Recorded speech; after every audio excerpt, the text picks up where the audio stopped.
तारीख से सबक सीखो। बांग्लादेश को मत भूलो, वो बांग्लादेश जिसमें तुमने इसी तरह के डेथ स्क्वाड, अल शम्स और अल बदर बनाए थे, वो बांग्लादेश जिसमें लाखों की औरतों की इज्जत को तुम लोगों ने लूटा, वो बांग्लादेश जिसमें लाखों बच्चों को तुम लोगों ने यतीम किया, वो बांग्लादेश तुम्हारी कारस्तानियों की वजह से वहां पर मुक्ति बयान बने।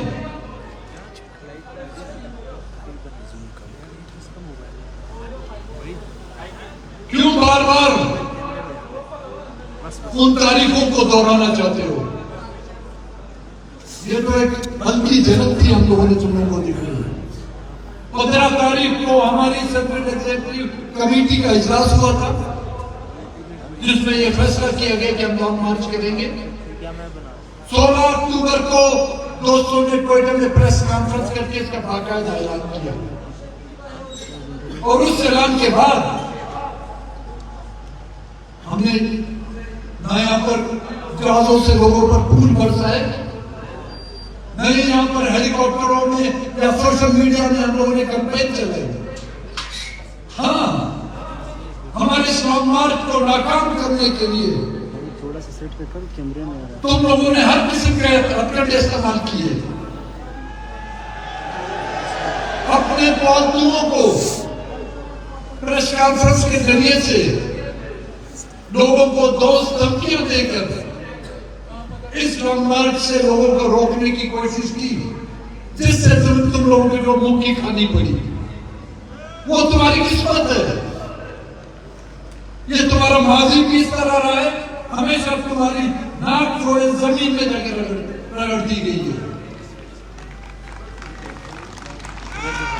हमूदुर रहमान कमीशन से तुमने सबक नहीं सीखा। ओ भाई, हमूदुर रहमान कमीशन को पढ़ो, उसको समझो, उसके बाद जाके हिदायतुर रहमान और शफीकुर रहमान बनाओ।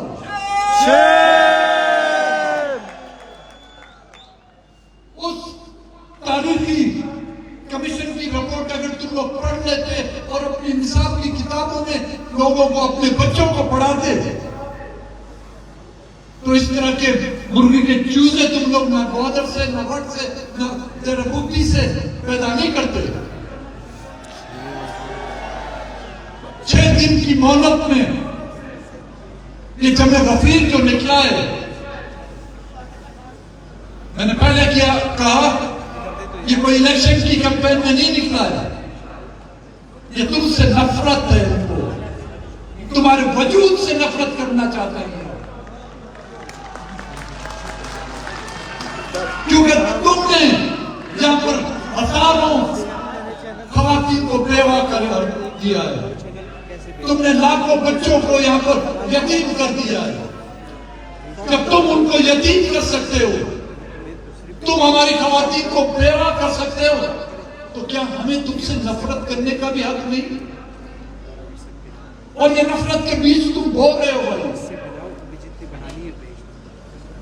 ये हमने आपको एक झलक दिखाई है। अगर हमें 2 महीने की मोहलत मिल जाए तो खुदा की कसम तुम लोग 1935 का सिलसिला भूल जाओगे, ऐसे झटके लगेंगे तुम्हें।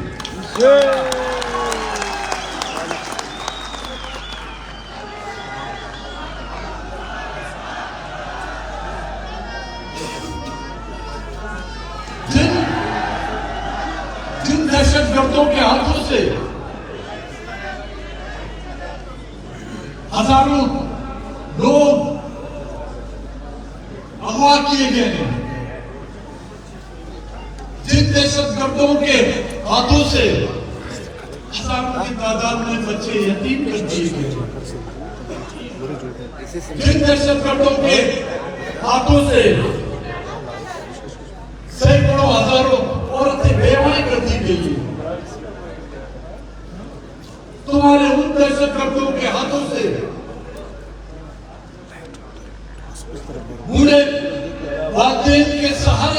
किए गए हैं। और फिर भी वो तुम्हारे असासे हैं, वो तुम्हारा सरमाया है। तो भाई मेरे, अगर वो दहशतगर्द तुम्हारा सरमाया है तो इस बदबख्त मुल्क में सरमायादारी करेगा कौन?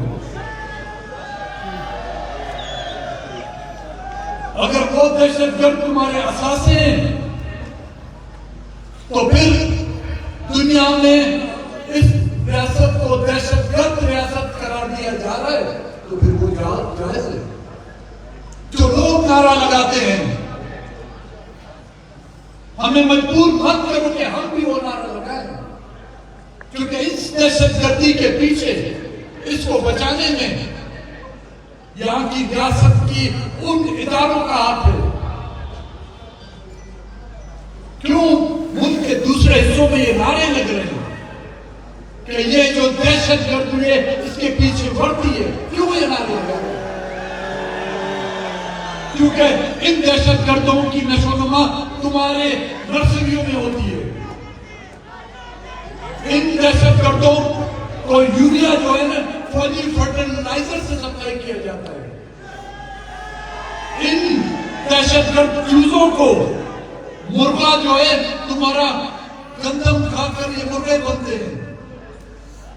ये हरकतें मत करो, कोई तुम्हें दहशतगर्दी वर्दी वाला नहीं करेगा।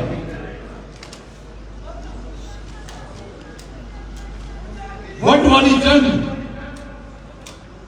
किसी कबीले की जंग नहीं थी।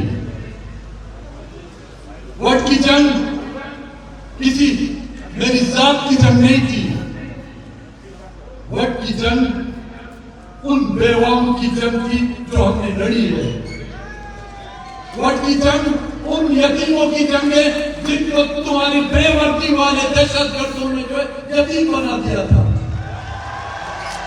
वट की जंग उन दहशतगर्दों के खिलाफ थी और इंशाल्लाह रहेगी जब तक कि उनका बीच हम इस धरती से खत्म नहीं कर देते।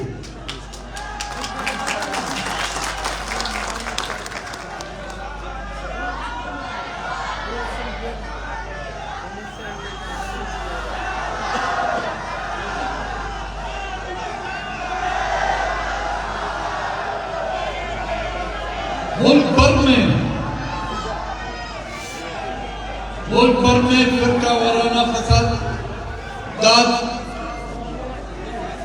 मजहबी जुनून परस्ती, मजहबी इंतहा पसंदाना सियासत और तंजीमों पर पाबंदी है। लेकिन बलूचिस्तान ही एक लावारिस सूबा को मिला है जहां पर आपको हर किस्म की फिरका परस्ती नजर आएगी। बलूचिस्तान क्यों लावारिस समझा जाता है उसको? जब तक बलूचिस्तान नेशनल पार्टी का एक कारकुन भी जिंदा है, बलूचिस्तान इंशाअल्लाह लावारिस नहीं।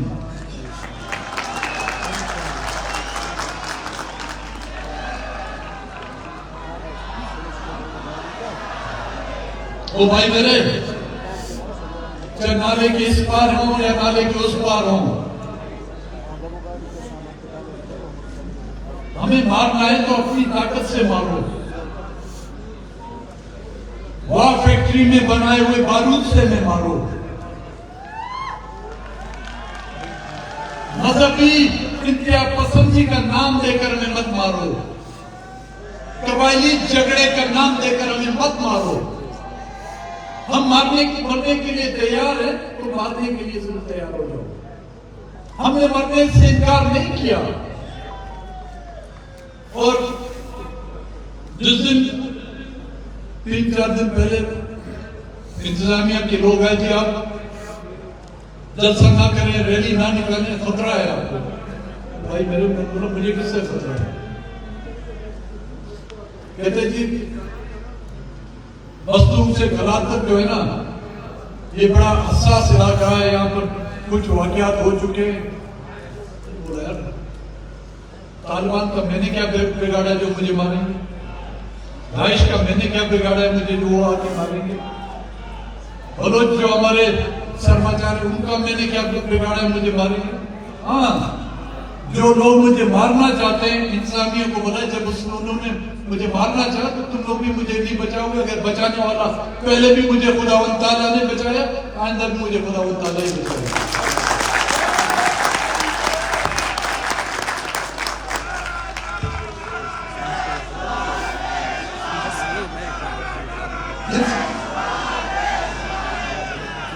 कुछ दिनों से वो मुशर्रफ दौर की केसेस निकाल रहे हैं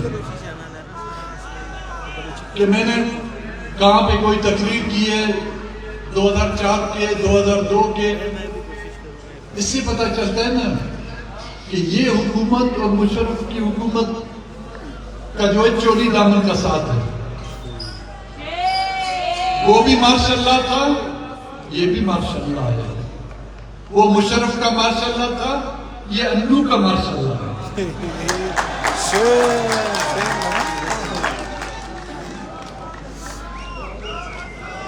वो कहते हैं ना कि दुकानदार जब बिल्कुल घुट जाता है,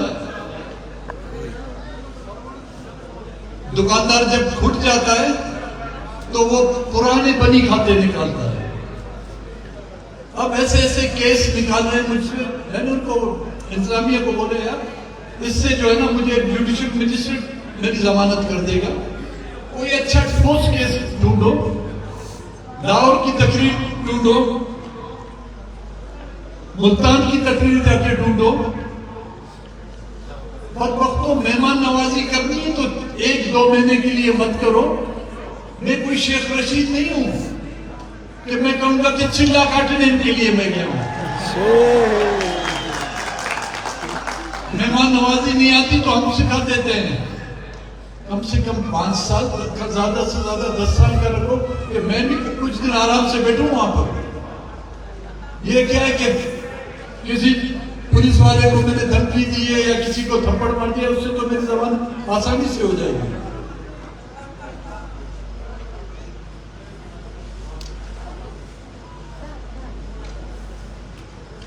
हमारे तो पुराने केस ढूंढ रहे होते हैं। मैं तुम लोगों को पुराने केस याद दिलाऊं।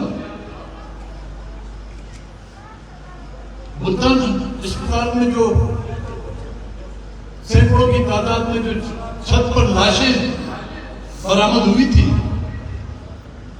वो केस कहां गया?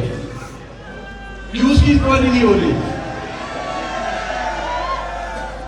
मैं आपको बताता हूं उसकी इंक्वायरी क्यों नहीं हो रही। क्योंकि वो लावारिस थे। वो लावारिस इस मुल्क में सिर्फ बलोच है। अगर उनका ताल्लुक किसी और सूबे से होता तो आज कमीशन बिठाए जाते, सुप्रीम कोर्ट के जस्टिस की निगरानी में जो है कमीशन बिठाए जाते, हाई कोर्ट्स की जजेस के सरबराही में जो है कमीशन बिठाए जाते, नहीं बिठाए जा रहे।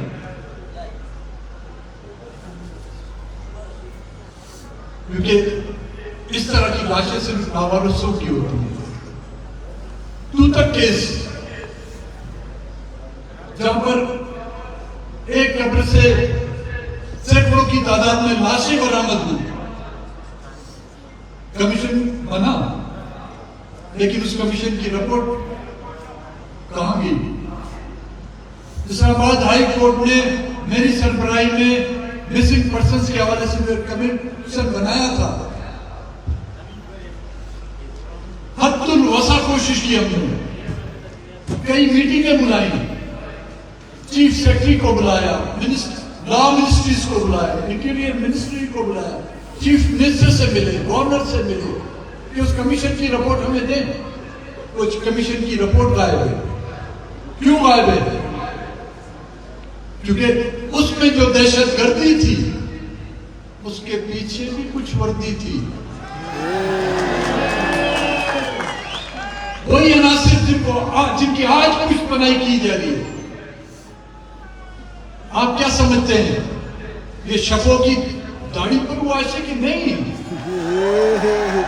उससे इस तरह के काम लिए उन्होंने हमारे भाइयों का कत्ल उससे कराया है, इसलिए वो असासा बना हुआ है उनका। बलूचिस्तान के हर कोने से उसके हाथ जो है वहां के लोगों के खून से रंगे हुए हैं, इसलिए वो असासा है उनका। मुफ्ती भाईजान की तरह आज भी आप देखें बांग्लादेश में हसीना वाजिद की दौर हुकूमत में उस वक्त के गद्दारों को जब फांसी दी जाती है तो बंगाली नहीं रोते, ये रोते हैं। जैसे लगता है कि इनका बाप मर गया, इनके बाप को फांसी हो गई है। इसी तरह उनके हाथों से वहां बंगालियों को मरवाया गया था, और यहां पर इस तरह के डेथ स्क्वाड, तेरे मुफ्ती में क्या डेथ स्क्वाड नहीं है, तुर्बत में डेथ स्क्वाड नहीं है, ग्वादर में डेथ स्क्वाड नहीं है, मजदूर में नहीं है, कोलू और कहान में नहीं है, मस्तूम में क्या डेथ स्क्वाड नहीं थे। तमाम उन इलाकों पे जहां पर सियासत की जाती है, जहां पर कौम परस्ती है, चाहे वो जमहूरी सियासी जद्दोजहद कर रहे हैं या अस्करी जद्दोजहद कर रहे हैं, वहां पर इन्होंने अपने इस तरह के जत्थे जो पाल रखे और उनके हाथों हमारा और आपका जो कत्लेआम करा रहे हैं, इसलिए वो उनके एहसास हैं। साने सिविल अस्पताल जहां पर 70 से ज्यादा वकला शहीद हुए, उस केस का क्या हुआ? कितने कातिल पकड़े गए, कितनों को सजा हुई? हमारे तो पुराने केस ढूंढे जा रहे हैं, वो नहीं पकड़े जाएंगे क्योंकि उनके हाथों सिर्फ लावारिस मरे हैं। वो लावारिस बलूचिस्तान है भाई। अभी कुछ दिन पहले मस्तूम का जो वाकया हुआ, सानिया मस्तूम, ईद उल मिलादुन नबी के दिन बच्चों से लेकर नौजवान से लेकर बूढ़े शहीद किए गए। कहां था आपका मीडिया? कोई कमेटी बैठी, कोई कमीशन बैठा? एपेक्स कमेटी का इजलास होता है वट के मामले में,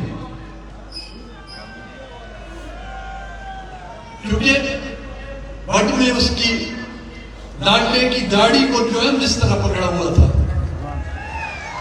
उसके गर्दन पर जो है हार्ट था, उसकी आंखें बाहर निकलने वाली थी। तो एपेक्स कमेटी का इजलास होता है उसको बचाने के लिए। लेकिन मस्तूर के वाकये में इस कमेटी का इजलास नहीं होता। और आप यकीन करें, जब से ये एपेक्स कमेटी बनी है, ये उसका 13 इजलास उसके पहले हो चुके थे, ये 14वां इजलास था उसका, और ये पहला इजलास था जो बलूचिस्तान में बुलाया गया। कितनी इनको जो है बलूचिस्तान के लिए मोहब्बत है। एपेक्स कमेटी का इजलास जिसमें अन्नू भी आता है, सरफू भी आता है उसमें।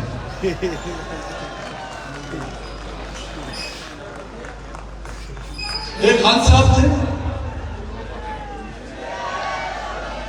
गए कहीं पे गांव में तो देखा वहां पे कोई मजमा जमा था, तो किसी से पूछा कि भाई ये क्या है, लोग क्यों जमा हैं?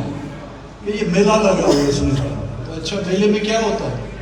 मेले में मुख्तलिफ इलाके से लोग आते हैं, अपनी चीजें बेचते हैं, खेल कूद के सामान होता है, खाने पीने की अशिया होती हैं। तो खान साहब ने भी अपना पट्टू कंधे पे रखा, वो चल दिया उस मेले में। थोड़ी देर बाद वापस आया तो उसका पट्टू कोई चुरा के ले गया था। कहता अच्छा, ये मेला लगाया गया था सिर्फ मेरा पट्टू चुराने के लिए। तो ये एपेक्स कमेटी का जो इजलास बुलाया गया था शफू को जो है बचाने के लिए।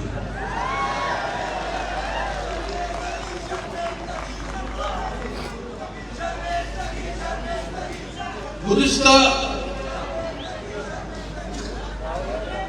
पाकिस्तान की पार्लिमानी सियासत में गुज़िश्ता 5 सालों में बीएनपी का जो रोल रहा है वो सबके सामने है। किसी भी नाइंसाफी पर कोई ये ताना नहीं देगा कि हमने लबकशाई नहीं की, चाहे वो कौमी असेंबली का इजलास हुआ हो, चाहे सूबाई असेंबली का इजलास हुआ हो, चाहे हम हुकूमत के इत्यादी थे, चाहे हम अपोजिशन में थे, या चाहे हम हुकूमत का हिस्सा भी थे। बलूचिस्तान पर होने वाली हर जुल्म ज्यादतियों का हमने जो है डट कर उस पर आवाज उठाई। और मैं समझता हूं ये उसी की सजा बलूचिस्तान नेशनल पार्टी को दी जाएगी। यहां पर दूसरी भी पार्टियां हैं, बड़ी बड़ी पार्टियां हैं, बड़े बड़े नाम भी हैं, यहां पे बड़े बड़े सरदार भी हैं।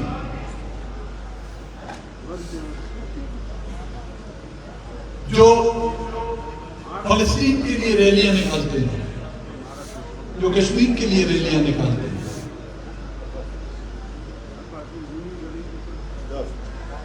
जिस तरह इस्राइल के जुल्म और बर्बरियत जो फलस्तीन पे वो कर रहा है, अरब ममालिक के शेख जिस अंदाज में खामोश हैं, फलस्तीनी बच्चों से लेकर खवातीन को जो है बमों की नजर किया जाता है, अस्पतालों को जो है ना बमों से रौंद दिया जाता है, लेकिन बड़े से बड़े अरब ममालिक खामोश तमाशाई बने बैठे हैं।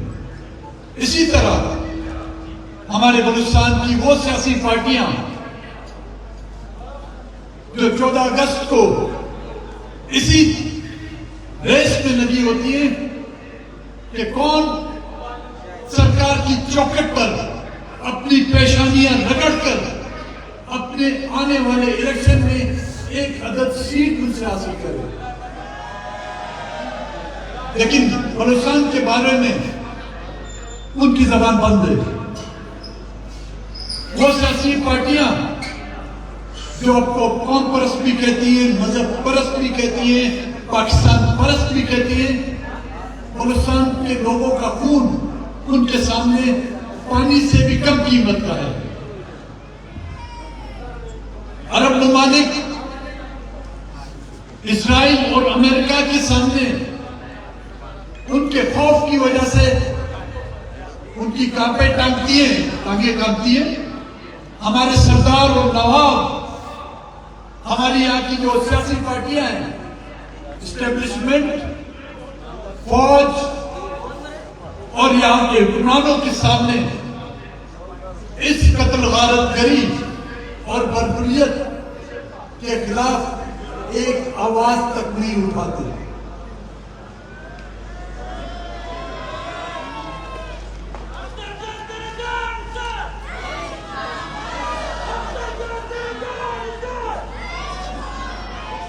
हमें इस बात की सजा दी जा रही है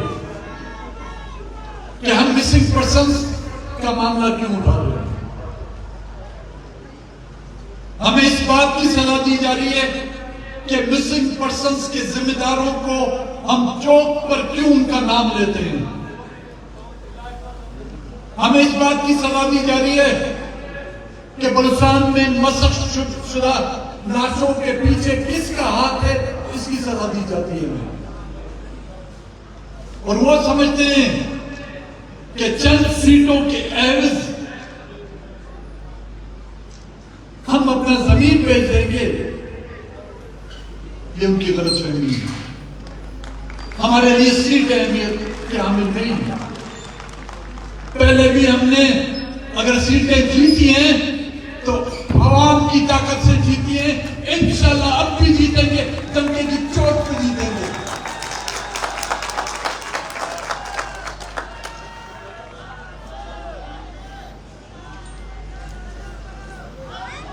हमें सीटें दरकार नहीं, हमें पुरअमन बलूचिस्तान चाहिए। हमें डेथ स्क्वाड से पाक बलूचिस्तान चाहिए। हमें मिसिंग पर्सन की बाजियाबी चाहिए। हमें अपने माओ बहनों की इज्जत और आबरू और इज्जत चाहिए। इसके मुकाबले में सीटें कुछ नहीं भाई मेरे। ये सीटों का सौदा उनसे जाके करो जो तुम्हारी दहलीज पर, तुम्हारी चौखट पर सीटों की भीख मांगते हैं। हमने ना पहले सीटों की भीख मांगी है, ना अब मांग रहे हैं, ना आइंदा मांगेंगे।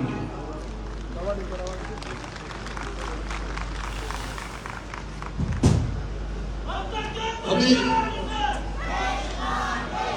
रास्ते में आ रहा था तो एक सूबाई हुकूमत का पता नहीं तर्जुमान है, बुर्जुमान है, क्या नाम है इसका, उसका बयान आया था कि दफा 144 की खिलाफ वर्जी की है। और हम लोग जो है उस कमेटी में गए, क्या बिद्दी का छोड़ो,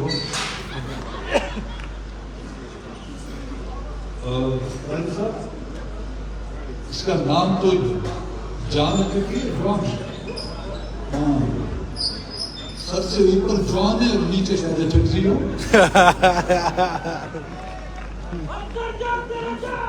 उसने कहा है कि दफा 144 की खिलाफ वर्जी की गई है तो उसके खिलाफ हम कार्रवाई करेंगे। भाई बोलो, दफा 44 की खिलाफ 144 की खिलाफ वर्जी हुई है तो किस थाने में पहुंचूं? बताओ मुझे, मैं लश्कर के साथ पहुंचता हूं। पहले खवातीन की एफआईआर तुम लोगों ने काटी, एक एहतजाज हुआ, हमने जो किया उस पर जो है हमारे पार्टी की जो खवातीन है और हमारे डिस्ट्रिक्ट के जो नुमाइंदगान हैं और जिम्मेदारान, उनके खिलाफ एफआईआर काटी। सिर्फ थाना मुझे बता दो, तुम्हारा पेट्रोल भी मैं इंशाल्लाह जाया नहीं करूंगा, खुद पहुंच जाऊंगा। अभी चाहते हो तो अभी मैं सीधा यहां से पहुंच जाता हूं। जॉन साहब, कौन सा गुलिस्तान तोबा चकजरी का थाना है, सदर थाना है, यहां का थाना कौन सा पड़ता है? सेवरलान थाना। तो माशाल्लाह आपकी नफरी भी बैठी हुई है। अगर हाल है तुम में, हाल की बात नहीं कर रहा हूं, हाल बात तो है ही नहीं मेरी तरह, तो तुम तो अल्लाह के फजल करम से तुम्हें सर पे कुछ है नहीं। अगर हाल है तुम्हें तो आओ गिरफ्तार करवाने। भाई मेरे, जेल से वो डरते हैं जो चूजे जो है ना अस्करी पोल्ट्री फार्म में जिन्होंने जन्म लिया है, या जिनकी नशोनुमा जो है ना अस्करी खेतों में हुई है। हमारी सियासत में जो कोई आता है पार्टी में, सबसे पहले ये सोच के आता है इस पार्टी में कि जेल तो जरूर होगी। सबको अपनी तरह मत समझो, सबको शेख रशीद मत समझो। हम चिल्ला करने नहीं जाएंगे,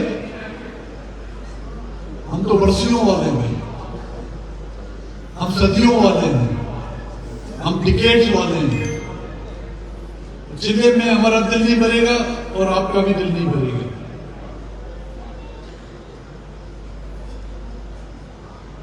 मौजूदा जो निगरान हुकूमत है, जिसको मैंने पहले ही नाम दे दिया, चाहे मरकजी हो, सूबाई हो, अंडरटेकर,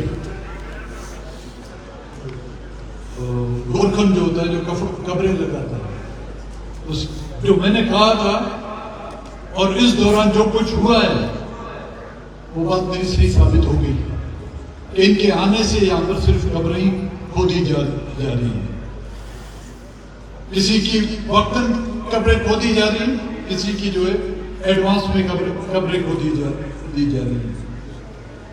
मुझे नहीं लगता वो निगरान हुकूमत जो दहशतगर्दों की पुष्टपनाही करती हो, जो दहशतगर्दों के तर्जुमान हो, जो दहशतगर्दों के फैसिलिटेटर्स हो, सहूलतकार हो, उनकी मौजूदगी में फ्री और फेयर इलेक्शन नहीं हो सकता। खून आलूद इलेक्शन हो सकते हैं, दहशत ज़दा इलेक्शन जरूर हो सकते हैं। इलेक्शन कमीशन अगर वाकई है तो इस दहशत